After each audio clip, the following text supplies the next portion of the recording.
What's going on, everybody? I hope you're having a great day.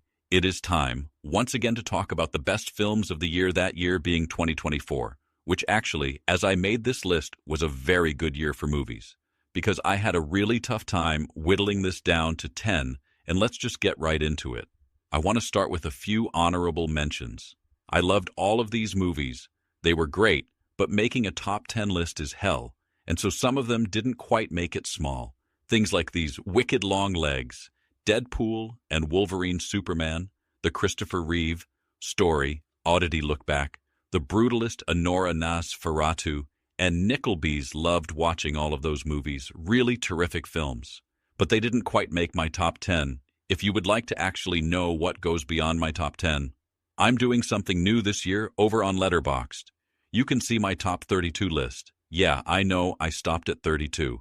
I don't know why I couldn't get it to 30. I tried. I really did. But there are 32 movies this year that I thought were particularly great, and actually this year was really good for movies, and I want to make sure that, all of those films that I thought really deserve to be called the best movies of 2024. So that link is in the description below. If you don't follow me on Letterboxd, you can now check out that list. I hope you enjoy it. Let's get it started with number 10. Slice of life movies can sometimes feel meandering and pointless, but Perfect Days is striking for how riveting it is. Despite its seemingly plotless structure, Koji Yakusho's performance brings joy tinged with expertly masked sadness. It also contains one of the best final shots of the year. Adam Elliott returns with a new stop-motion feature. 15 years after Mary and Mac's memoir of a snail is gorgeously rendered, the human touch of the animation cannot be undersold. But it's the depth of emotion behind his latest that absolutely floored me after her impressive debut. St. Maud Roseglass released one of the better sophomore efforts I've seen with Love Lies Bleeding. It's exceptionally well shot, with incredible editing and sound mixing, and with a star turn by Katie O'Brien. This is one I will revisit again for sure. Any film that makes me regret eating while watching it has got to be on my best of the year list. Easily the craziest loopy balls to the wall insane, bloody, goopy, grotesque movie I saw in 2024. The Substance was yet another incredible sophomore feature, this one from Corley. Fair, it also has my favorite opening shot of the year when you've already made 4 Mad Max movies, 2 Happy Feet films, and even a Babe movie. What else have you got to prove? Apparently a whole lot, because George Miller is still firing on all cylinders. Furiosa's action sequences are captivating, and Miller's visual ingenuity has never been better. Sci-fi has rarely looked this good and been made with such care. A stunning sequel, with mesmerizing cinematography, as has come to be expected in a Denis Villeneuve film, better than the first in every way, while expanding the world and its characters bring on Dune 3. Without a doubt, my biggest cry of the year, for sure. The Wild Robot is a film that can be enjoyed by all ages, but I think it will have an even greater impact on parents, as the film De Fly explores all stages of parenthood, the best parts and the worst parts. This film is absolutely brimming with mid-2000s nostalgia, and while it could easily rely on the sweet sounds of AOL Instant Messenger or the look of old YouTube to win all its points, its heartfelt examination of the troubles of youth and the yearning for acceptance make it instantly relatable to basically anyone who's felt extreme loneliness or longed for friendship.